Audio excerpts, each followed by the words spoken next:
ఈ రాకడ గురించి ఆయన రాకడ, అలాగే ఈ యొక్క యుగాంతం గురించి, ఎండ్ డేస్ గురించి జరిగిన ప్రాఫెసీ గురించి మనం ధ్యానించబోతున్నాం. కాబట్టి ఈరోజు మన యొక్క ధ్యానాంశానికి మత్తయి సువార్త 24వ అధ్యాయానికి వద్దాం. 1 నుంచి 14 వచనాలు మనమందరము చదువుదాం.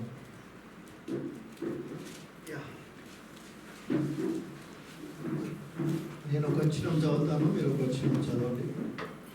యేసు దేవాలయం నుండి బయలుదేరి వెళ్ళుచుండగా ఆయన శిష్యులు ఆ దేవాలయపు కట్టడములు ఆయనకు చూపింప వచ్చిరి.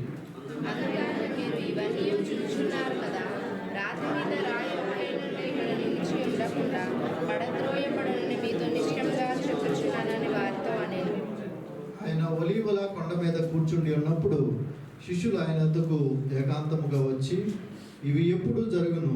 నీ రాకడకు ఈ యుగ సమాప్తికి సూచనలేవి మాతో చెప్పమనగా,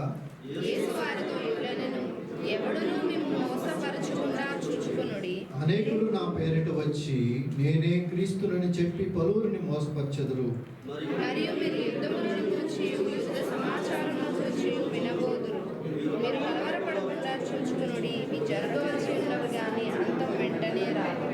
జనం మీదకి జనమును, రాజ్యం మీదకి రాజ్యము లేచును.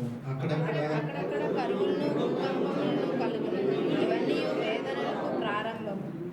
అప్పుడు జనులు మిమ్మను శ్రమల పాలు చేసి చంపెదరు. మీరు నా నిమిత్తము, నా నామ నిమిత్తము సకల జనముల చేత ద్వేషింపబడదురు.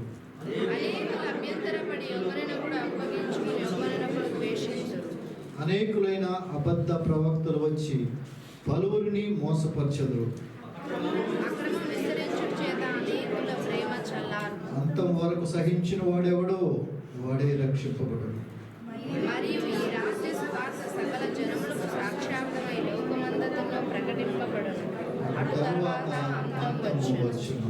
ప్రార్థన చేసుకున్నాం. హల్లెలూయా, హల్లెలూయా, స్తోత్రం. ప్రభువానికి వందనాలు, వందనాలు, వందనాలు, స్తోత్రాలయ్యా. ఇదిగో నీ రాకడ అతి సమీపంగా ఉన్న రోజుల్లో మేము ఉంటున్నామయ్యా. యుద్ధాలు జరుగుతున్నాయి, జనముల మీదకి జనములు వస్తున్నారు, ఒకరి మీద ఒకరు ప్రభా అనేకమైన ఆయన వ్యతిరేక భావములతో పెరుగుతున్న యొక్క పరిస్థితులు మేము చూస్తున్నాం. ఆయన అభ్యంతరకరమైనవి అనేక రకాలుగా ఉంటున్నాయి. అంతం వరకు సహించిన వాడు మాత్రమే రక్షించబడతాడని చెప్పాడు. హల్లెలూయా, హల్లెలూయా, హల్లెలూయా. స్తోత్రం, స్తోత్రం, స్తోత్రం, స్తోత్రం. ప్రభువా నీకు వందనాలు, వందనాలు. ఆయన రాకడ అతి సమీపంగా ఉంది. ఆయన తట్టు చూద్దాం, సిద్ధపరచుకుందాం. ఏ క్షణాన ఆయన వస్తాడో అది మాత్రము స్పష్టంగా మరి సూచనల ద్వారానే మనకు తెలియపరచబడ్డది. కానీ ఈ డేటు, ఈ యొక్క టైము, ఈ యొక్క ఇయర్ అని కానీ మనకి ఎక్కడా తెలియపరచబడలేదు. జరుగుతున్న సూచనలు బట్టి మన హృదయాల్ని సిద్ధపరచుకుందాం. హల్లెలూయా, హల్లెలూయా, హల్లెలూయా. నేడో రేపో నా ప్రియుడేసు మేఘాల మీద ఎత్తించును. నేడో రేపో నా ప్రియుడేసు మేఘాల మీద ఎత్తించును. అనినా చితునై ప్రభు యేసు అనినా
నీవు త్వరగా రాబోతున్నావయ్యా. నువ్వు చెప్పిన ప్రతి ఒక్క సంఘటన ప్రభా అయినా జరుగుతున్న ఆ యొక్క సమయాల్లో మేము ఉంటున్నాం ప్రభా.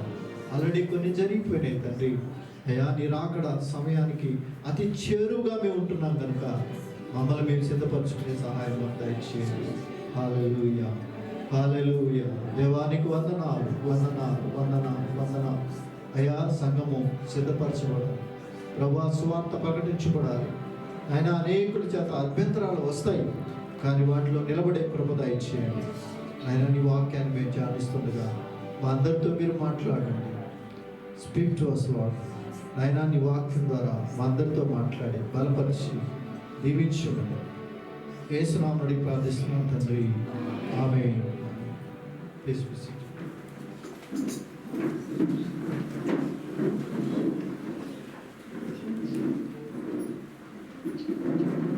మత్తయి సువార్త 24వ అధ్యాయము మొదటి భాగాన్ని 1 నుంచి 14 వచనాలు మనం ధ్యానించుకుంటున్నాం. ఇక్కడ మొట్టమొదట వచనములో యేసు దేవాలయం నుండి బయలుదేరి వెళుచుండగా ఆయన శిష్యులు ఆ దేవాలయపు కట్టడములు ఆయనకు చూపించవచ్చేవి. దేవాలయాన్ని గురించి ఇక్కడ తెలియపరచబడింది. ఏ దేవాలయం ఇది? యెరూషలేము దేవాలయం. ఎవరు కట్టించారు?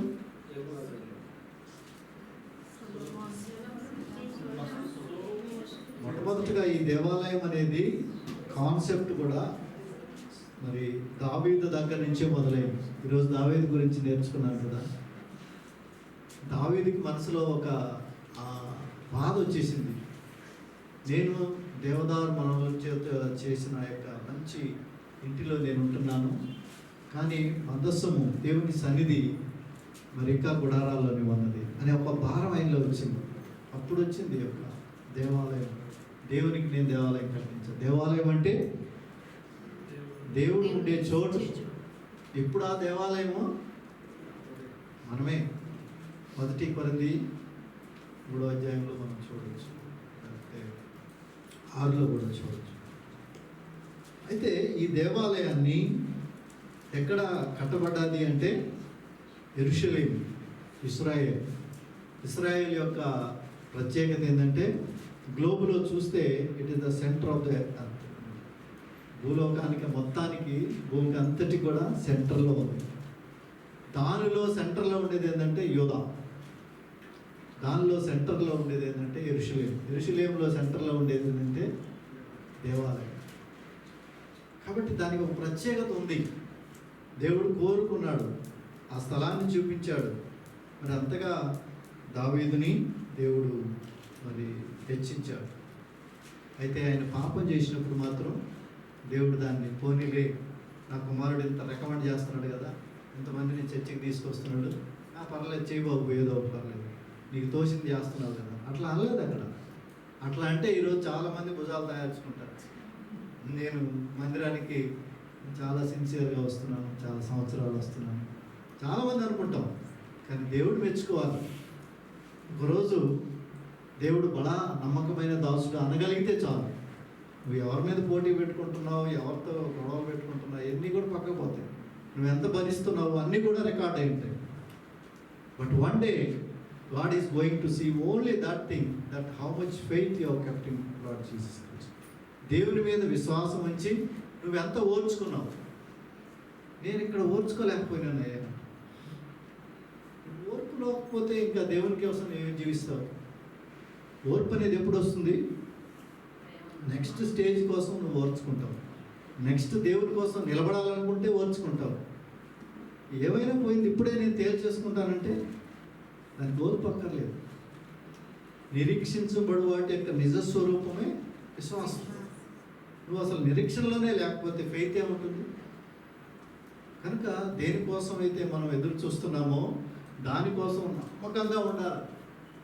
వాట్ మే కమ్, నేను నిలబడతాను యేసయ్య కోసం.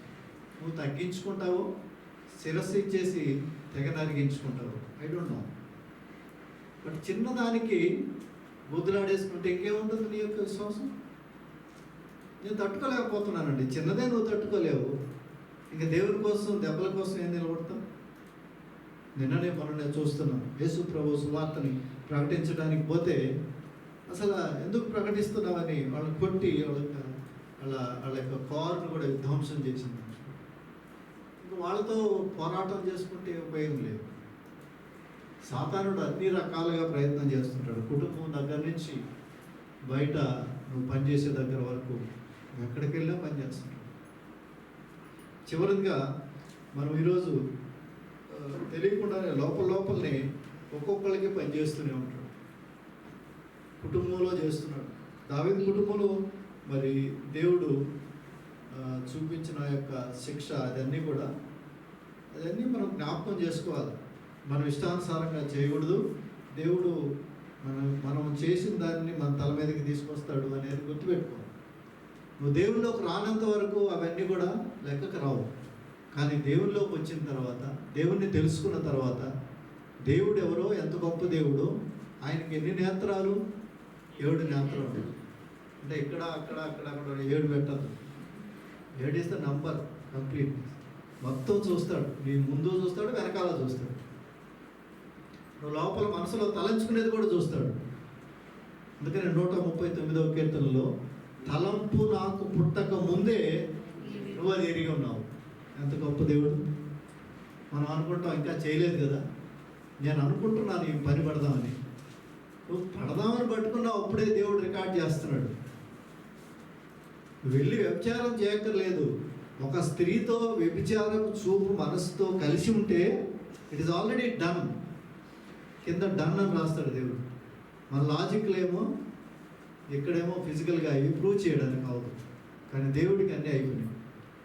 కనుక మనసులో పుట్టడమే చెడు తలంపు, దుర్మార్గం తలంపు. ఎందుకు అలా జీవించాలి? మన జీవితాల కోసం చెప్తున్నాడు. ఎంతమంది ఎంత గుంపు ఉన్నారనేది కాదు, ఎంతమంది ఎత్తబడే గుంపులో ఉంటున్నారు.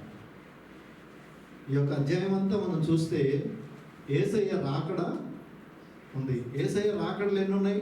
2వ రాకడలు. మొదటి రాకడలో 2 ఉన్నాయి, 2వ రాకడలో మళ్ళా 2 ఉన్నాయి. మధ్యాకాశానికి వచ్చి సంఘాన్ని తీసుకుపోయి రాకడ ఉంది. అది కాకుండా ఆయన సరాసరి భూమి మీదకి వచ్చి పరిపాలన చేసే 1000 years ఉంది.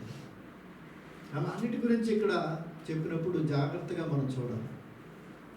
కానీ సంఘానికి మాత్రం ఆ యొక్క యుగాంతము లేకపోతే యేసయ్య వచ్చే ఆ యొక్క 1000 ఏళ్ల పాలనలో ఎలా ఉంటుంది అనేది వర్తించదు. ఎందుకంటే ఆ సంఘం ఆయనతో పాటు వస్తుంది.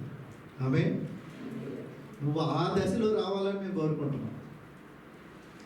కాబట్టి మనం ఎత్తబడే గుంపులో ఉండాలి, ఎత్తబడే సంఘంగా ఉండాలి. చిన్న సంఘమా, చిన్న మంద, భయపడకుండా. కానీ ఉన్నవాళ్ళైనా సరిగా ఉండాలి.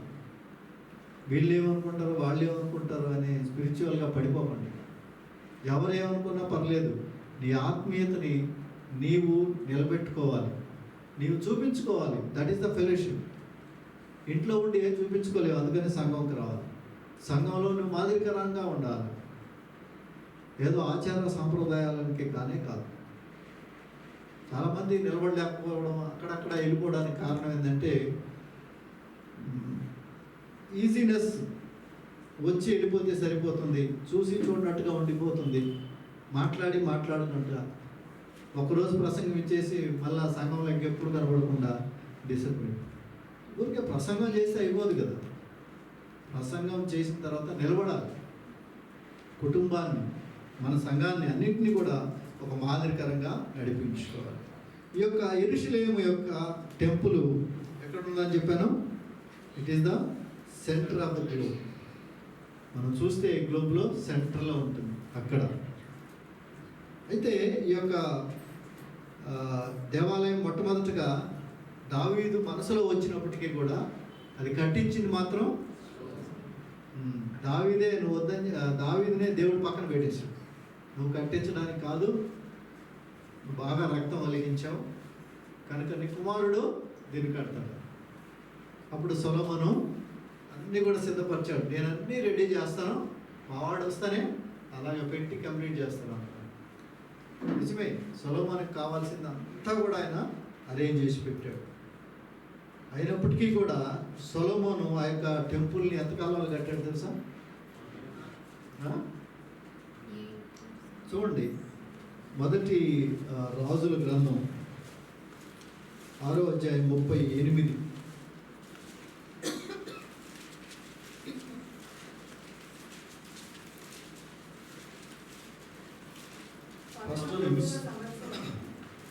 First king chapter 6 verse 38.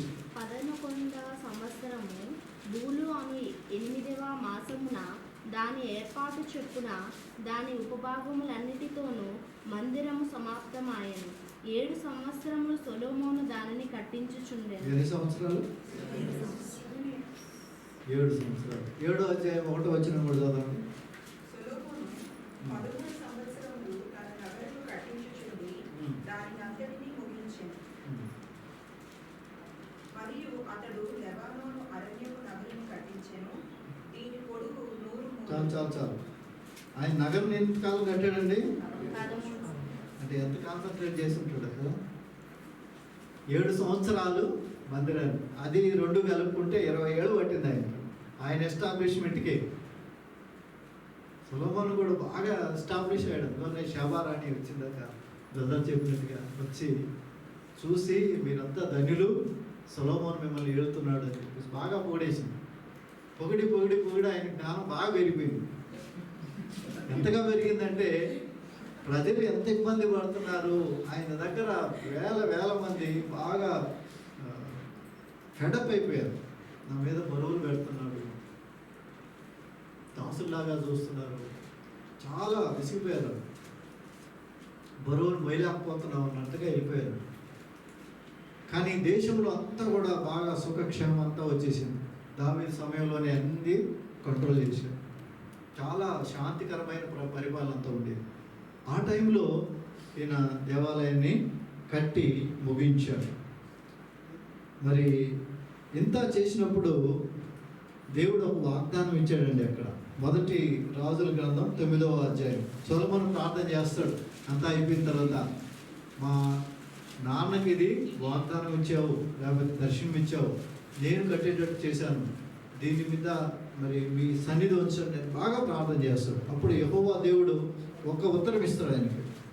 First Kings chapter 9 verse యాక్చువల్గా 7 సరిపోతుంది, మనకు సమయం లేదు కాబట్టి 1 to 9 వరకు ఉంది అక్కడ.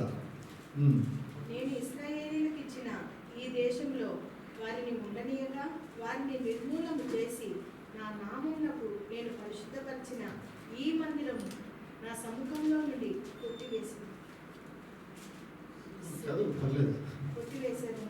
ఇశ్రాయేలీయులు సర్వజనములలో చెదిరిపోయి సామెతగాను హేళనగా. 7వ వచనం ఏం చూపిస్తుందంటే, నేను ఈ మందిరాన్ని కొట్టివేస్తాను, ప్రొవైడెడ్. దానికి ముందు వచనాలు చదవాలి. ఒకటో వచనం ఇప్పుడు చదవండి. ఒకటో వచనం. సొలొమోను యెహోవా యెహోవా మందిరాన్ని రాజనగరం కట్టుటయు ఆ, తాను ముగించిన తరువాత గిబియోనులో ప్రత్యక్షమైనట్లు రెండవ మారు యెహోవా సొలొమోనునకు ప్రత్యక్షమై అతనితో ఇలా సెలవిచ్చాను. ఇప్పుడు దేవుడు మాట్లాడుతున్నాడు. ఆయన ప్రార్థన అంతా చేసిన తర్వాత నా సముఖమందు నీవు చేసిన ప్రార్థన విన్నపములను నేను అంగీకరించాను. నా నామమును అక్కడ సదాకాలము ఉంచుటకు నీవు కట్టించిన ఈ మందిరమును పరిశుద్ధపరిచి ఉన్నాను. నా దృష్టియు నా మనసును ఎల్లప్పుడూ అక్కడ ఉండును. నీ తండ్రి అయిన దావీదు నడిచినట్లు నీవును యథార్థ హృదయుడివై నీతిని బట్టి నడుచుకొని నేను ఇది మందిరానికి కావాల్సిన యొక్క రిక్వైర్మెంట్. మందిరంలో దేవుడు ఉండాలి, నా సన్నిధి నిలిచి ఉండాలి అంటే ఏం చేయాలంటే యథార్థ హృదయుడవై నీతిని బట్టి నడుచుకొని నేను నీకు సెలవిచ్చిన దాని అంతటా నీవు చేయాలి. ఇది కండిషన్. మందిరాన్ని కట్టించేది పెద్దగా మనం దాన్ని క్రెడిట్గా తీసుకోకూడదు. సొలొమోను మందిరం కట్టించాడు కాబట్టి సొలొమోను నిత్యంగా నీతిమంతుడిగా మిగలలేదు. ఆయన జ్ఞానం పెరిగే కొద్దీ మారిపోయాడు మనిషి. చాలామంది భార్యలు చేసుకున్నాడు, బహుభార్యతో వెళ్ళిపోయాడు, చాలా దేవునికి దూరంగా వెళ్ళిపోయాడు. దేవుడే వచ్చి సొలొమోను ఇది తప్పయ్యా అంటే అని చెప్పేసి, అంటే ఏదో పక్కవాళ్ళు గీ అంటారు కదా చెవులు అన్నట్టుగా పక్కన తోసి మళ్ళా రెండోసారి వచ్చాడు. ప్రేమ. సొలొమోను కట్టించాడు కదా, దేవాలయాన్ని కట్టించాడు కదా. మనం కూడా అదే దేవునికి మనం సమర్పించాం అనుకుంటాం, కానీ దేవుని సన్నిధిని దృఢీకరిస్తూ ఉంటాం. విపరీతమైన కోపం, ద్వేషం, అహంభావం, గర్వం అన్నీ కనిపిస్తూనే ఉంటాయి. మళ్ళీ నా మందిరంలో నా దేవుడు ఉన్నాడని చెప్పి రెండు ఉంటాయా? పక్కనే దేవుడు ఉన్నాడు, ఆయనకి ఇవ్వాల్సిన గౌరవం లేదు. నీ కోపం నీదే, ఈ టయానికి నేను ఇది చేసింది కరెక్టే బాస్ అని. కానీ దేవుడు అనుకోడు, అది దేవుడు ఒప్పుకోడు కూడా. And you have to face the consequences. ఇక్కడ అదే చెప్తున్నాడు. సొలొమోను కట్టించావు, బాగానే ఉంది. అయితే ఇప్పుడే ముందుగానే చెప్పాడు ఆయన. ఏమన్నాడు? నీ తండ్రి అయిన దావీదు నడిచినట్లుగా యథార్థ హృదయుడు. తండ్రిని కూడా వదలలేదండి. ఇప్పుడు 3వ దావీదు కీర్తనలో అదే మనం చూసాము. తండ్రి తప్పు చేశాడు దావీదు, కానీ ఆయన వదిలిపెట్టలేదు. ఆ తర్వాత వాళ్ళ పిల్లలకి వచ్చింది. యుద్ధాలు జరుగుతూనే ఉన్నాయి, అబ్షాలోము తరుగుతూ ఉన్నాయి. ఇవంతటి కారణం ఏంటంటే మనం కేర్లెస్గా నడవడం. మన వాక్ విత్ గాడ్ అనేది మనం జాగ్రత్తగా పరిశీలన చేసుకోవాలి. ఎన్నిసార్లు చెప్తాం మనం దేవుని వాక్యం చదవండి అని. ఎంతమంది బైబిల్ అంతా ఒకసారైనా చదివారు? చాలా తక్కువ కదా. ఒక్కసారి చదవడానికే కష్టపడుతున్నాం, చదివిన తర్వాత మళ్ళీ చదువుతాం. అయిపోయిందండి, బైబిల్ అంతా ఒకసారి చదివిన తర్వాత ఆపకూడదు. It has to go on. ఎందుకంటే అది ఒక పెద్ద గ్రంథం, ఆది నుంచి అంతం వరకు ఉంది. యుగం ఎప్పుడు మొదలైంది తెలుసు, యుగాంతం ఎప్పుడో కూడా తెలుసు. This is the only book where you can see everything about the human. అంటే హ్యూమన్ స్టార్టింగ్ దగ్గర నుంచి ఎండ్ మొత్తం కూడా అంతా రాసి. దీన్ని పట్టుకొని చదవకుండా కనీసం చదివన్నా ఒప్పుకోండి అంటే కొంతమంది లేదండి ఈ బైబిల్ అంటేనే నాకు ఇష్టం లేదు. అది అజ్ఞానం. జ్ఞానం ఏమంటుంది? చదవాలి, తెలుసుకోవాలి. ఏది ఉత్తమమో అది తెలియపరచబడింది, దాన్ని తెలుసుకోవాలి. అది ఎప్పుడైతే తెలుసుకుంటామో దేవుణ్ణి వదిలిపెట్టాము. రెండవది, మన జీవితాల ద్వారా దేవుణ్ణి తెలుసుకున్నామని చెప్పినప్పుడు అది మనం ఖచ్చితంగా చూపించాలి. ఇక్కడ దావీదు తన పొరపాటును బట్టి ఆయన చాలా శిక్షించబడ్డాడు. అయినప్పటికీ కూడా ఆయనలో ఉండే ఒకే గుణం ఏంటంటే ఇమ్మీడియట్గా దేవుని యొక్క పాదాల చేత పడిపోయి రిపెంట్ అవుతాడు. 51వ కీర్తన అంతా అదే చెప్తాడు, నన్ను కడుగయ్యా ఇసోపుతో కడుగు అని చెప్పేసి. మనం అలా కాదు, నేను చేసిందే కరెక్ట్ అయ్యా, వాళ్ళు నన్ను అనకపోతే నేనేం చేసేవాడిని కాదు కదా, ఆడు చేసాడు కాబట్టి అది వాడు తప్పు. అది నాలో ఏం తప్పు లేదు, నేను కొట్టడమే. ఒక చెంప మీద కొట్టి వేసేయమన్నాడు, 2 చెంపలు బాధేయమన్నాడా? బట్ మన ఆర్గ్యుమెంట్ ఉండదంటే వాడు కొట్టాడు కాబట్టి నేను 2 చెంపలు కొట్టాను. ఆమె అందరూ చెప్పండి, చేస్తున్నామా లేదా? ఇంట్లో కానివ్వండి, చెంపలు కొట్టకపోయినా గొడవలు వేసుకుంటున్నావా? చేసుకుంటున్నామా? చెప్పాలా? అది కూడా చెప్పకపోతే మనం ఇంకా ఎక్కడున్నట్టు? మనం మాట్లాడుకునే దానికే ఒప్పుకోకపోతే ఇంక పక్కన దగ్గర మనం సత్యం ఏం చెప్తాం? సంఘం అంటే అందరూ చాలా ఫ్రాంక్గా ఉంటాం అనుకుంటాం కదా. మన ముందే ఇక్కడే చెప్పలేదు అనుకోండి, బయట చెప్తావు నువ్వు ఖచ్చితంగా చెప్పు. నేను నీతిమంతుడిని కావాల్సింటే బోర్డు కూడా వేసుకుంటాను. చాలామంది బోర్డులు వేసుకొని చదువుతున్నారండి. కానీ దేవుడు అనేది ఏంటంటే అది కాదు, నీ ప్రవర్తన ద్వారా చూపించంటున్నాడు, నీ మాట ద్వారా చూపించు. అందరి మీద ఊరికేనే ఉక్రోషం చూపించు. కొంచెం తగ్గించుకో, ఏమవుతుంది? ఒక్కటే తగ్గుతుంది. నువ్వు తగ్గించుకుంటే నీలో ఆనందం తగ్గిపోతుంది. హల్లెలూయా. అది ఒక్కటిగానే పోతే మనిషి చాలా పీస్ఫుల్గా కనిపిస్తాడు. అది ఉన్నంత వరకు చూడండి, రుసురుసుమని చూడయా ఇట్లాంటి కూడా చూడరు. ఎందుకంటే అంత కోపం అన్నమాట.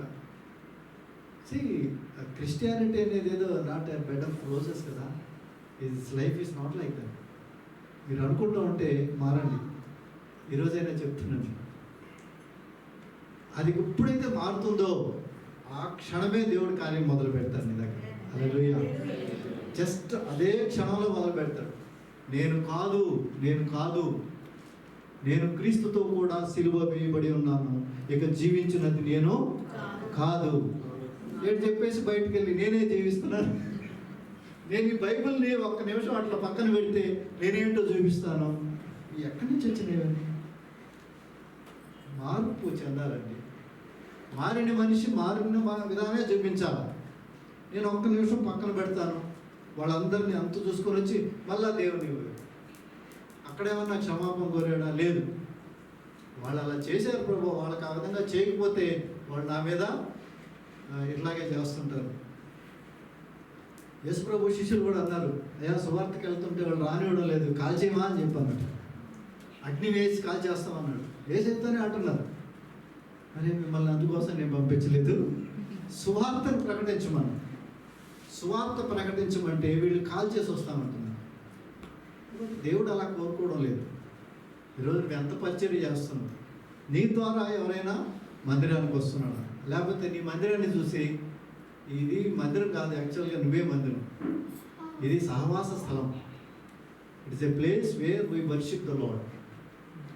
కాబట్టి ఈ మందిరానికి ఇక్కడ కూడుకునే దానికి తీసుకొని రావాల్సింది నువ్వే. నీవు నీ మందిరంలో ఉన్న దేవుడిని చూపించాలి, చూపించి తీసుకొని రావాలి. ఆ మార్గంలో ఎన్నో కష్టాలు వస్తాయి, నేను కాదనను. తగ్గించుకోవాలి, శ్రమను భరించాలి. అన్నిటికంటే కూడా ఎంతవరకు ఓర్చుకోవాలంటే చివరి వరకు ఓర్చుకోవాలండి. కాబట్టి ఇక్కడ సొలొమోనుకి ఏం చెప్తున్నాడంటే, నీ తండ్రి పొరపాటు చేసినా కూడా ఆయన వెంటనే వచ్చి పశ్చాత్తాపడే, లార్డ్ ఫర్గివ్ మీ అని చెప్పాడు. అందుకని యథార్థ హృదయుడు అని చెప్పేసి అన్నాడు. దావీదు బిరుదే ఉందో తెలుసా అండి?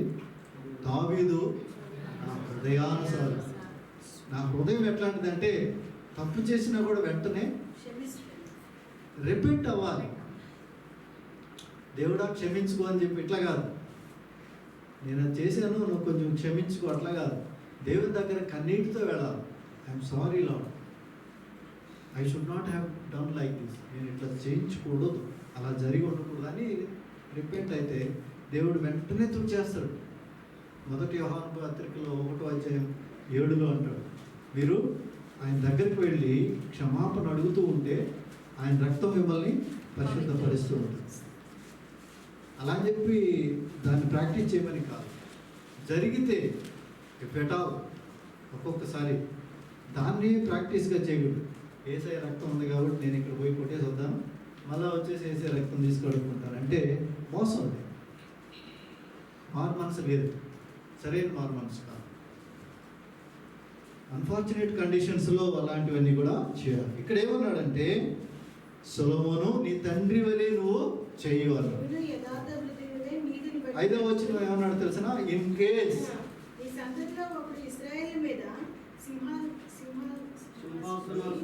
ఆరో వచనం. ఆరో వచనం. మీరే గాని మీ కుమారులే గాని ఏ మాత్రమైనను నన్ను వెంబడించడం అని నేను ఇచ్చిన ఆజ్ఞలను కట్టడలను అనుసరింపక ఇతరమైన దేవతలను కొలిచి పూజించిన ఎడల నేను ఇశ్రాయేలీలకు ఇచ్చిన ఈ దేశంలో వారిని ఉండనీయక వారిని నిర్మూలం చేసి నా నామమునకు నేను పరిశుద్ధ. ఇది 7వ వచనం. ఇలా కనుక చేస్తే నేనేం చేస్తానంటే మిమ్మల్ని మీకు ఇచ్చిన మందిరాన్ని అన్నీ కూడా సమూల నాశనం చేసి మిమ్మల్ని తీసుకొని వెళ్ళి అన్ని దేశంలో వేసేస్తాను అన్నాడా లేదా? మరి సొలొమోను ఆ తర్వాత వచ్చిన రాజులంతా ఏం చేసుకొచ్చారు? ఫాలో కాలేదు. సముఖము నుండి కొట్టివేయు. అదే జరిగింది. ఎప్పుడు జరిగింది? దాదాపుగా వాళ్ళు వచ్చి మరి ఆ యొక్క కనాను దేశంలో ఉండి మరి చివరి రాజు వరకు కూడా దేవుడు చూసి చూసి చూసి ప్రవక్తలు పంపించేసినా కూడా జరగలేదు. చివరికి ఏం జరిగింది? 2వ రాజుల గ్రంథం 24:8. యెహోయాకీను ఏలనారంభించినప్పుడు 18 ఏండ్ల వాడై యెరూషలేమునందు 3 మాసములు ఏలెను. యెరూషలేము వాడైన ఎల్నాతాను కుమార్తెయగు నెహుష్తా అతని తల్లి. అతడు తన తండ్రి చేసిన దానంతటి ప్రకారం యెహోవా దృష్టికి చెడు నడత నడిచాను. వీళ్ళు ఎవరు కూడా సరైన నడత నడవలేదు, చెడు నడత నడిచాడు. వీళ్ళంతా కూడా చివరి రాజుకు వచ్చేసాం. తర్వాత ఎవరైనా సేవకులు యెరూషలేము మీదకి వచ్చి పట్టణం నాకు ముట్టి. ఎవరి రాజు? ఈ బబులోను రాజు ఎవరు? దేవుని సేవకుడా? దేవుడు ఎన్నుకున్న ఒక ఆయన ప్రియమైన బిడ్డ ఏం కాదు, అన్యుడైన రాజు. అన్యుడును తీసుకుని యెరూషలేము మీదకి వచ్చి పట్టణాన్ని ఏం చేశారు? ముట్టడి చేసి దానిలో పూర్తిగా ధ్వంసం చేసి అగ్నికి ఆహుతి చేశారు. చేసి ఎక్కడికి తీసిపోయారు వాళ్ళని? బబులోను ఆ యొక్క దేశానికి తీసుకుని వెళ్ళిపోయారు. మొత్తం కాల్చుకున్నారు. అక్కడ వాళ్ళకు ఇచ్చిన శిక్ష ఎంత? 70 సంవత్సరాలు. 70 సంవత్సరాలు వాళ్ళు బాబిలోనియన్ యొక్క సామ్రాజ్యం కింద ఉన్నారు. ఆ తరువాత కోరేసు యొక్క కాలంలో మరలా మందిరాన్ని కట్టించవలనప్పుడు 70 సంవత్సరాల తర్వాత వాళ్ళు తిరిగి ఆ యొక్క తన యొక్క స్వదేశానికి వచ్చి మందిరాన్ని కట్టించారు. ఆఫ్టర్ 70 ఇయర్స్ మళ్ళా కట్టారు. కనుక యేసు ప్రభువు చెబుతున్న యొక్క మందిరం ఏదైతే చూపిస్తున్నాడో అది సొలొమోను కట్టింది కాదు, కానీ సొలొమోను కట్టింది ఇక్కడ అగ్నికి కాల్చివేశారు మొత్తం. తర్వాత దాన్ని తిరిగి కట్టించారు జెరుబాబెల్ నాయకత్వం. ఆ యొక్క 2వ మందిరము ఇక్కడ యేసు ప్రభు టైమింగ్కి వచ్చింది. కానీ వాళ్ళు అంత గొప్పగా చేయలేదు. కానీ మరి రోమా సామ్రాజ్యం టైంలో హేరోదు వాళ్ళు ఏడుతూ ఉన్నప్పుడు వాళ్ళ మంచితనం కోసం వాళ్ళని ట్రాప్ చేసి వాళ్ళ సపోర్ట్ తీసుకోవడం కోసంగా యోధా జనాంగం కోసం ఆయన యెరూషలేము మందిరాన్ని తిరిగి కట్టించడానికి, అంటే ఆ స్థాయికి తీసుకొని రావాలని ప్రయత్నం చేశారు. అప్పటికీ ఇంకా కడుతూనే ఉన్నారంట. శిష్యులు ఎప్పుడైతే యేసు ప్రభువునికి చూడండి ఎంత బాగుందో ఈ మందిరం, ఆ మందిరం యొక్క కట్టడలు చాలా మనం దాని గురించి ధ్యానిస్తే it is a White House, అంతా కూడా మార్బుల్తో. ఇంకా ఆ యొక్క కట్టడాన్ని గురించి చూస్తే చాలా 10 feet by 8 feet రాయి సైజు. మనకు మన ఇంట్లో వేసుకునే రాయి ఎంత ఉంటుంది? 2 by 2 వేసుకుంటే చాలా గొప్ప. కానీ 10 feet by 8 feet అంత ఆ యొక్క రాళ్లతో ఒకదాని మీద అది పొదిగించబడదు. చాలా గట్టిది, బంగారుతో పొదిగించబడ్డది. అంతా మరి మార్బుల్ కన్స్ట్రక్షన్ సొలొమోను కట్టిందని. మరి అంతదే చేయకపోయినప్పటికీ కూడా ఆల్మోస్ట్ దానంత సౌందర్యీకరణ హెరోదు టైంలో జరిగించారు. అది జరుగుతూనే ఉంది. ఆ టైంలో వచ్చి చెప్తున్నారు శిష్యులు వచ్చి, చూసావా ఎంత బాగుందో దేవాలయము అని యేసుప్రభుకి చెప్తున్నారు. యేసుప్రభు వాళ్ళతో అంటున్నాడు ఏమని? యేసు వారితో, రెండవ వచనం 24. అందుకు ఆయన, ఉమ్, మీరు ఇవన్నీ చూస్తున్నారు కదా, ఆ, రాతి మీద రాయి ఒకటైనను ఉమ్, ఇక్కడ నిలిచి ఉండకుండా ఉమ్. పడద్రోయబడునని ఉమ్. మీతో నిశ్చయముగా చెప్పుతున్నానని వారితో అన్నాడు. వారితో అని. ఇప్పుడు ఈ రెండవ మందిరం కూడా చెప్పేసాడు యేసు ప్రభు. మొదటి మందిరం ఆల్రెడీ నెబుకద్నెజర్ టైంలో అయిపోయింది. ఇప్పుడు ఈ రెండవ మందిరాన్ని గురించి అంటున్నాడు. ఇది ఇలా కనిపిస్తుంది కదా, దీని మీద రాయి మీద రాయి ఒకటి ఉండకుండా అదేమవుతుందట, పడద్రోయబడుతుంది. ఎప్పుడు జరిగింది అది? దాదాపుగా యేసు ప్రభు చనిపోయి తిరిగి లేచిన తర్వాత ఒక 40 సంవత్సరాలు 38 సంవత్సరాలు, క్రీస్తు AD 70లో టైటస్ అనే రాజు, ఆ యొక్క రోమా సామ్రాజ్య అధిపతి వచ్చి ఏం చేశాడు, అందరినీ కూడా చాలా విధ్వంసం, దాదాపుగా ఆ సమయంలో 1,00,000 మంది యూదులు చనిపోయారు. తిరుగుబాటు ఎంత ఎదురొచ్చినా కూడా అందరినీ చంపించేశాడు. 70 యేసు ప్రభు చెప్పిన ఆ యొక్క ప్రాఫెసీ నెరవేరిపోయింది. 70లో జరిగింది. రోమా సామ్రాజ్యం అధికారంలోనే జరిగింది ఇదంతా. కాబట్టి యేసు ప్రభు చెప్పిన ప్రతి మాట నెరవేరుతుంది. రాతి మీద రాయి ఒకటైనా నిలిచి ఉండకుండా పడద్రోయబడునని మీతో నిశ్చయముగా చెప్పుచున్నాను. దీని గురించి మీకా ప్రవక్త 3:12లో కూడా దీని గురించి ముందుగా రాసినాడు. మీకా గ్రంథం 3వ అధ్యాయం 12లో ఒకసారి చూడండి.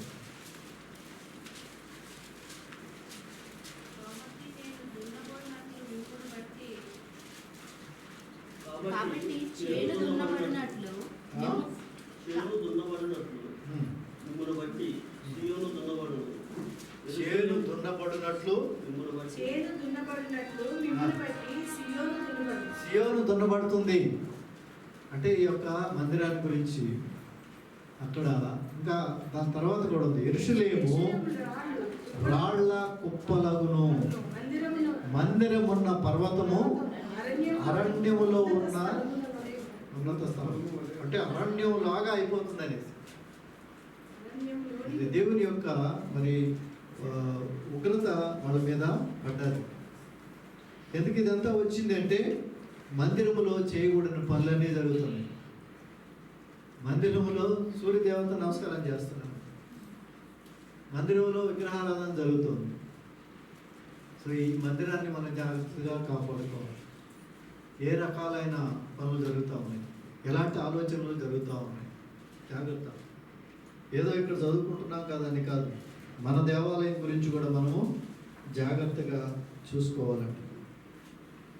అయితే ఈ యొక్క ఒలీవ కొండ మీదకు వచ్చినప్పుడు ఆయన అడుగుతున్నారు. ఇక్కడ 3వ వచనం, ఆయన ఒలీవల కొండ మీద కూర్చున్నప్పుడు శిష్యులు ఆయన వద్దకు వచ్చిరి.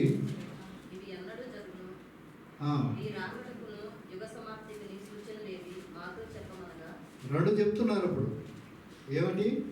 నీ రాకడ ఎప్పుడు, రెండోది యుగ సమాప్తి ఎప్పుడు, దానికి గల సూచనలు ఏవి?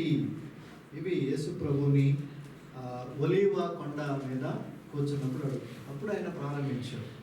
ఇవన్నీ కూడా 24, 25 అధ్యాయాలు. మొట్టమొదట కొండ మీద ప్రసంగం మనం చదివాం.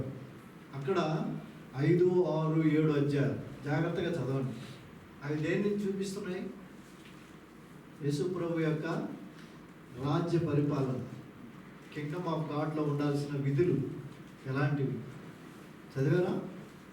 మనం ధ్యానిస్తూనే వస్తున్నాం. ఈరోజు చదివింది, ఈరోజు ధ్యానించింది మళ్ళీ వెళ్ళి ఇంటికి వెళ్ళిన తర్వాత చదవాలి, మరలా తెలుసుకోవాలి, ఎప్పుడు లోపలికి వెళ్తాయో. కాబట్టి అది కొండ మీద ప్రసంగం అని చెప్పారు. ఇక్కడ ఒలీవ కొండ మీదకి వచ్చినాడు. అక్కడ కూర్చున్నప్పుడు అడిగినప్పుడు చెప్పినట్టు ఇదేమంటారంటే ఒలీవ కొండ ప్రసంగం అంటారు. అయితే ఇక్కడ మరి చాలా విషయాలు త్వరగా ముగించేస్తాను. ఆ విషయాలన్నీ చాలా వాళ్ళకి క్లియర్గా చెప్తున్నాడు. ఏమి? యుగ సమాప్తి, రెండోది రాకడ అంటే ఈ అధ్యాయంలో అంతా కూడా మరి ఆయన యొక్క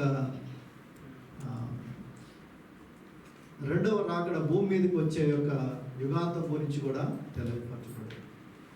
కాబట్టి ఏదేది ఆయన యొక్క మధ్యాకాశంలోకి వచ్చే సంఘాన్ని తీసుకొని పోయేదానికి ఆయన చెప్తున్నాడు అనేది మనం గ్రహించాలి. ఏదేమైనప్పటికీ కూడా ఇవన్నీ కూడా జరగాల్సినటివి. మహాశ్రమల కాలంలో మరి ఆ యొక్క భయంకరమైన పరిస్థితులన్నీ ఇక్కడ రాయబడింది. ఎందుకంటే సంఘానికి ఇచ్చే యొక్క సూచన ఏంటంటే ఆ టైం వరకు దేవుడు యేసయ్య మధ్యాకాశంలోకి వచ్చి ఆయన తన సంఘాన్ని తీసుకుని వెళ్ళేటప్పుడు అక్కడ మిగిలిపోకుండా ఉండాలి. యూదులు ఎటు మిగిలిపోతారు, ఎందుకంటే వాళ్ళు ఇంకా దేవుని నమ్ముకోరు. వాళ్ళే ఏర్పరచబడిన వాళ్ళు, వాళ్ళ కోసం దినాలు తక్కువ చేయబడ్డాయి.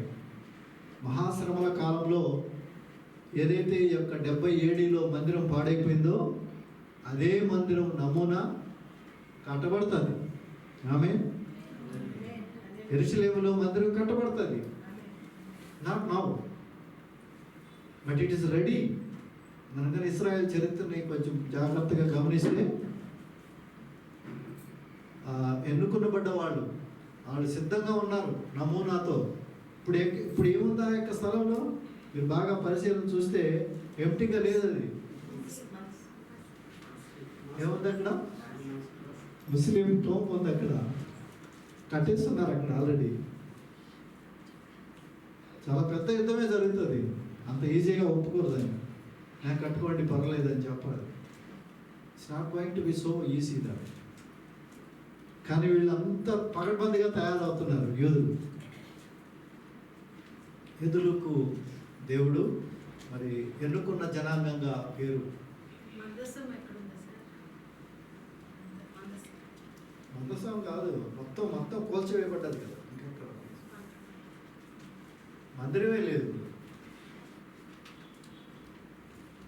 యెరూషలేములో మందిరం కోల్చబడ్డది.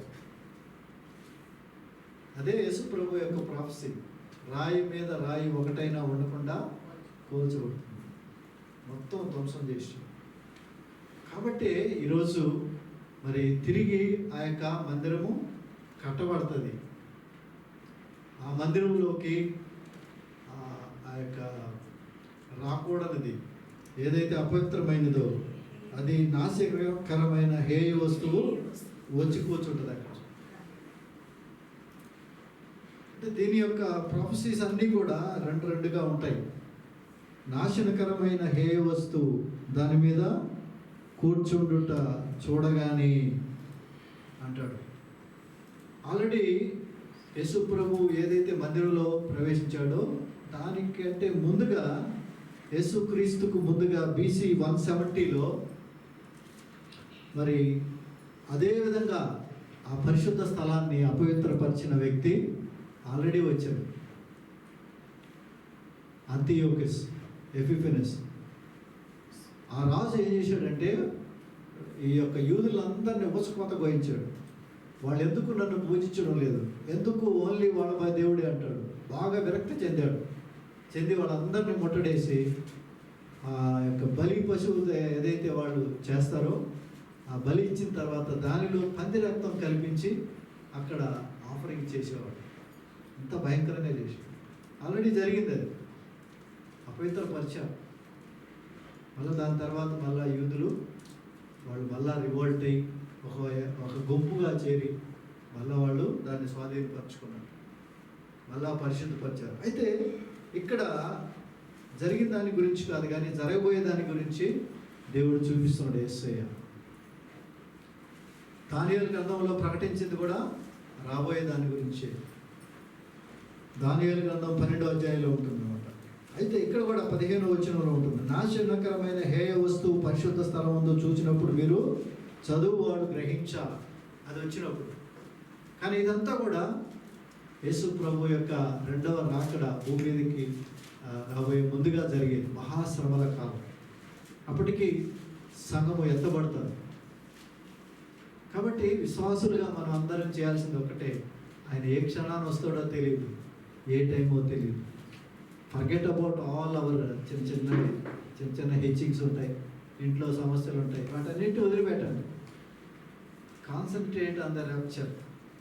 దేవునిలో మరి మనం బలంగా ఉన్నప్పుడు ఆయన రాకడలో మనం ఎత్తపడతాం, లేకపోతే వదిలివేయబడే గుంపులో ఉంటాం. ఎంత చేసి బాప్తీసం తీసుకొని చర్చికి వచ్చి సందాలు ఇచ్చి ఎన్నో మాటలు పాడి అందరికీ యేసు ప్రభువు గురించి సువార్త ప్రకటించి ఫైనల్గా వదిలిపెట్టబడే గుంపులు ఎదుర్కొన్నారు. మనం చాలా జాగ్రత్తగా తీసుకున్నట్లయితే ప్రభువుని మనము మహిమపరిచిన వాళ్ళగా ఉంటాము. అయితే జరిగే యొక్క ఇన్సిడెంట్స్, ఎవడునూ మిమ్మల్ని మోసపరచకుండా చూసుకుని. ఈరోజు చాలా మందిట్లో మోసపరిచే వాళ్ళు పక్కనే వస్తారు. ప్రతి సండే ఎందుకండి చర్చికి? మోసం కదా ఇది. మనం కూడా నిజమేలేండి, ప్రతి సండే వెళ్ళిపోతే ఛార్జీలు తగ్గితే వాళ్ళతో పాటు మనకున్న సమస్యలన్నీ యాడ్ చేసుకొని బాగానే ఉంది. వాడు మోసం చేస్తున్నాడు. యాక్చువల్గా మనం మోసంలోకి వెళ్ళిపోతాం. కానీ యేసయ్య ఏమంటున్నాడు? మోసపరచకుండా చూసుకోండి. అనేకులు నా పేరిట వచ్చి నేనే క్రీస్తునని చెప్పి పలువురిని మోసపరచరు. చాలామంది డేట్లతో సహా 1987లోనే వచ్చేస్తాడని డేట్ కూడా, దానికి కావాల్సిన 87 నిజాలు పెట్టి గ్రంథాలు కూడా రిలీజ్ చేశారు. కానీ అవన్నీ నెరవేర్చబడలేదు. ఇంకోటి ఏంటంటే నేనే క్రీస్తునేమో, నన్ను వెంబడించండి అని వచ్చేవాళ్ళు ఉన్నారు. వాళ్ళు చాలామందిని మోసపరుస్తారు. తర్వాత 6వ వచనం, మీరు యుద్ధములను గూర్చి యుద్ధ సమాచారాలను గూర్చి వినబోదురు, మీరు కలవరపడకుండా చూసుకోవాలి అంటున్నాడు. యుద్ధాలు జరుగుతూనే ఉన్నాయి. ప్రపంచ యుద్ధము ఒకటి జరిగింది, ప్రపంచ యుద్ధం 2వది జరిగింది. ఇప్పుడు కూడా సిద్ధపడుతూనే ఉన్నారు. ఉక్రెయిన్ వార్ జరుగుతూనే ఉంది. ఇవన్నీ జరుగుతూనే ఉంటాయి. కానీ ఇవన్నీ కూడా సూచనలు మాత్రమే, అంతము వెంటనే రాదు. జనం మీదకి జనము, రాజ్యం మీదకి రాజ్యము లేచును. అక్కడక్కడ కరువులు, భూకంపాలు ఇవి జరుగుతూనే ఉన్నాయి. అవన్నీ కూడా వేదనలకు ప్రారంభము.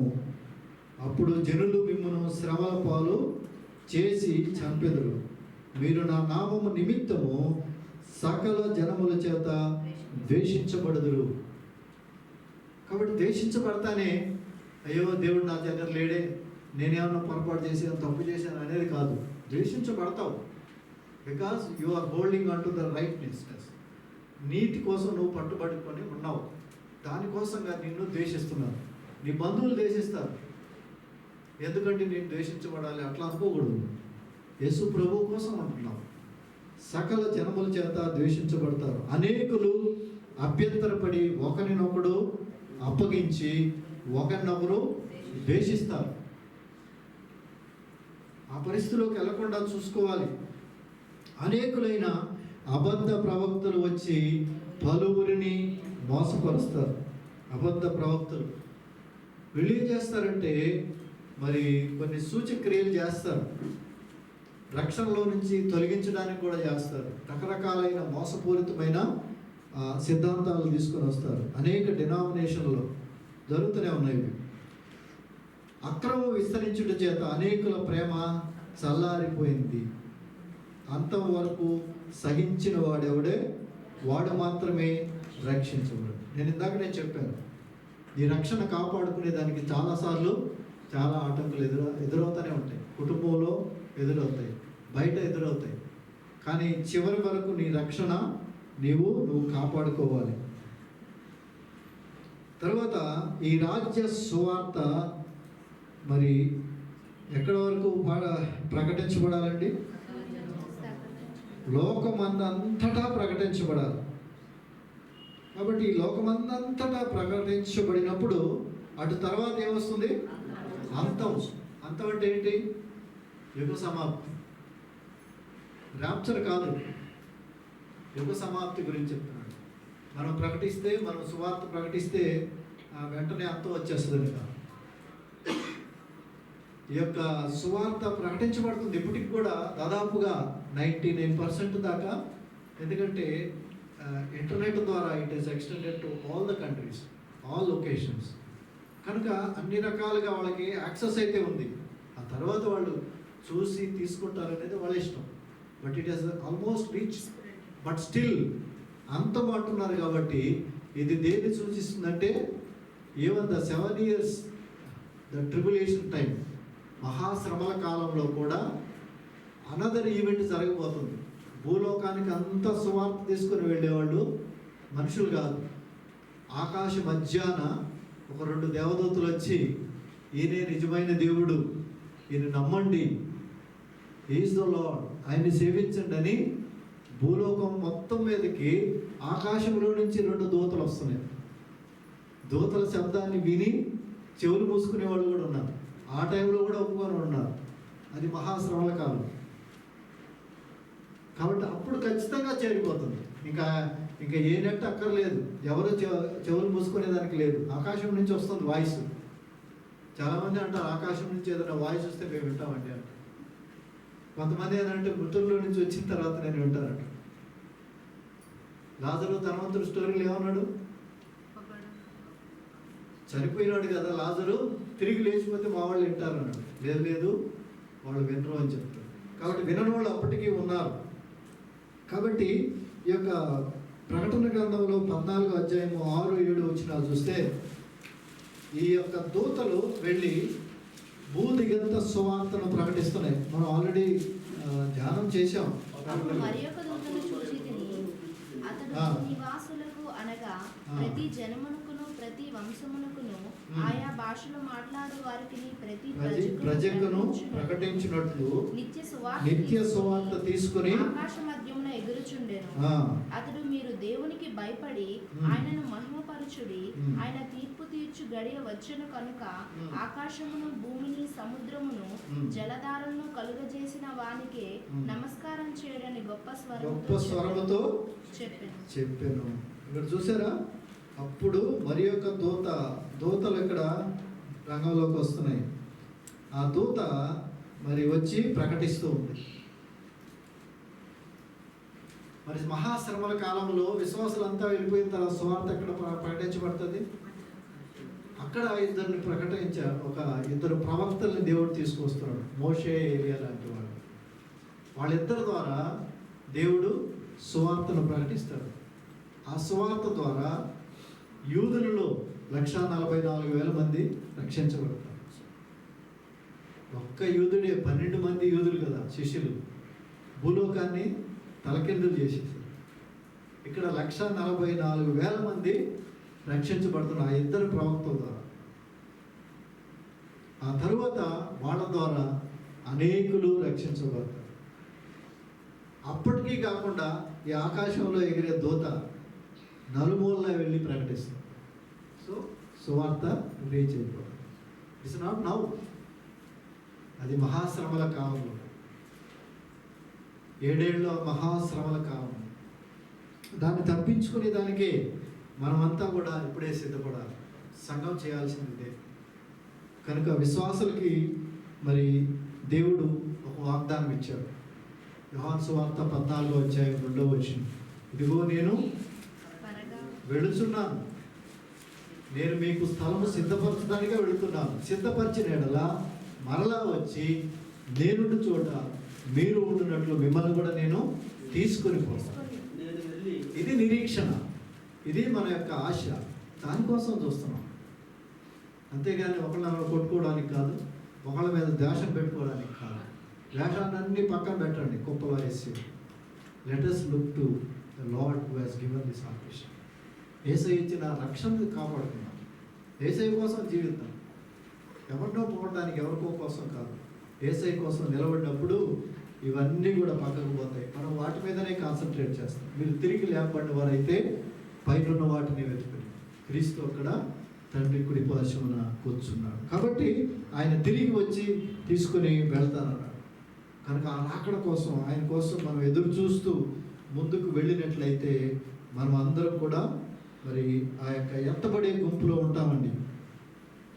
కాబట్టి ఈరోజు మరొకసారి ప్రియమైన దేవుని సంగమా, ఇంకా 2 వారాలు మనం ధ్యానిస్తాం. ఈ 24 చాలా ఇన్సిడెంట్స్ అన్నీ కూడా మరి ఎండ్ డేస్లో జరగబోయేటివి, మహాశ్రమల కాలంలో జరిగేటివన్నీ కూడా యేసు ప్రభువు చెప్పాడు. కనుక సంఘం అయితే మరి దాని వరకు వెయిట్ చేయక్కర్లేదు, కానీ ఎత్తబడే విధంగా ఆ సంఘం మధ్యాకాశంలోకి ఎత్తబడే విధంగా మనం కూడా మరి ప్రభుతో పాటు ఉండే విధంగా మనం సిద్ధపడదాం. దేవుడు అట్టి కృప మనందరికీ దయచేయను గాక. ఆమేన్. ఆమేన్. ప్రార్థన చేసుకుందాం. హల్లెలూయా. ప్రభువానికి వందనాలు, స్తోత్రాలు స్తోత్రాలు స్తోత్రాలు తండ్రి. ఈ యొక్క చక్కని సమయంలో ప్రభువాని ఆరాధన చేసుకునే కృప మాకు అనుగ్రహించావు. రానున్న వాడు త్వరగా రాబోతున్నావు ప్రభా. ప్రతి కుటుంబం, ప్రతి ఒక్క వ్యక్తి, ప్రతి ఒక్క సంఘము తండ్రి సరైన విధానంలో కట్టబడాలని మీరు కోరుకుంటున్నారు తండ్రి. నీకు వందనాలు వందనాలయ్యా. మా సంఘాన్ని దీవించండి, సంఘ బిడ్డలను జ్ఞాపకం చేసుకోండి అయ్యా. నాయన అనేకులు ప్రభా త్రోవ తప్పిపోతున్నారేమో తండ్రి. నాయన మరి ఒక్కసారి మీరు జ్ఞాపకం చేసుకోండి ప్రభా. ఈ లోకము దానిలో ఉన్న వాటివన్నీ గతించిపోతాయని చెప్పావు. లోకము దాని ఆశలు గతించిపోతున్నాయి ప్రభా. నీ చిత్తము జరిగించేవాడు నిత్యము జీవిస్తాడని చెప్పి ప్రభా నీకు వందనాలు స్తోత్రాలు తండ్రి. అనేక కుటుంబాల్లో సమాధానం కొరవవుతుంది. అనేక మంది జీవితాల్లో ప్రభా తండ్రి నీతో నడిచే యొక్క కృపను పోగొట్టుకుంటున్నారు ప్రభా. లోకం తట్టు తిరిగి లోకాశలతో ప్రభు వెళ్ళిపోతున్న బిడ్డలు మీరు జ్ఞాపకం చేసుకొని ప్రభా అయినా వాళ్ళందరితో ప్రభు మీరు మాట్లాడమని ప్రార్థన చేస్తున్నారు. బలపరచండి సంఘంలో తండ్రి.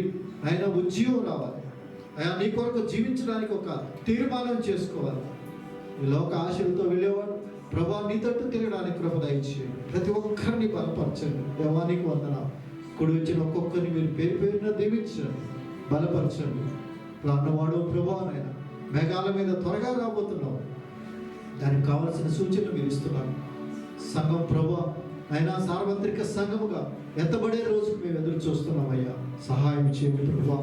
అయినా నీ కృపను అనుగ్రహించండి తండ్రి. కుటుంబాల్లో ఉన్న ప్రతి భారాన్ని, ప్రతి ఒక్క ఆయన మిస్అండర్స్టాండింగ్ని తీసివేయమని ప్రార్థన చేస్తున్నాం ప్రభా.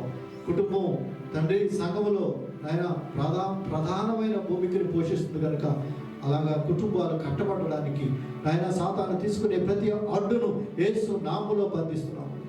Lord, I release the power of Jesus in every family, Lord. ఈ శక్తి గల ప్రభావైన ప్రభావము కుటుంబంలో ప్రవేశించి ప్రతి ఒక్క ఆటంకమును ప్రతి ఒక్క అడ్డును దూరపరిచి శక్తివంతమైన కుటుంబంగా తయారవడానికి సహాయం చేయండి. కుటుంబాలు కట్టబడడానికి సహాయం చేయండి. కుటుంబాల్లో బలమైన నీ కార్యాలు జరిగించండి అయ్యా. అయ్యా నీకు వందనాలు చెల్లించుకుంటున్నాం ప్రభా. మమ్మల్ని బలపరచండి, నడిపించండి తండ్రి. ఎలోహిం సంఘంలో ప్రతి ఒక్కరు కూడా నాయన ఒక మాదిరికరమైన జీవితం ఉండడానికి సహాయం చేయండి. కంప్లైంట్ నేచర్ అనేది యేసు నామములో నేను బంధిస్తున్నాను తండ్రి. Thank you lord. ఆయన ఒకరిలో ఉండే చెడును చూసి చెడిపోవడం కాదు, కానీ ఆయన దాని గురించి ప్రార్థన చేసే విధంగా, దాని గురించి భారం ఉండేటట్టుగా మీ సహాయం దయచేయండి ప్రభా. ప్రతి ఒక్కరిని దీవించండి, ఆశీర్వదించండి. నీ కృపచేత నింపి బలపరచమని మొదటి సమయాన్ని మీరు ఆశీర్వదించి దీవించమని ప్రభా. నీ రాకడికి ప్రతి కుటుంబం ఆ సంఘము సిద్ధపడలాగా తయారు చేయండి. మీరు ఆశీర్వించి మహిమ పొందమని మహిమ ఘనత ప్రభావాలు మీకు చెల్లించుకుంటూ యేసుక్రీస్తు పరిశుద్ధ నామములో ప్రార్థన వేడుకుంటున్నాను తండ్రి. ఆమేన్.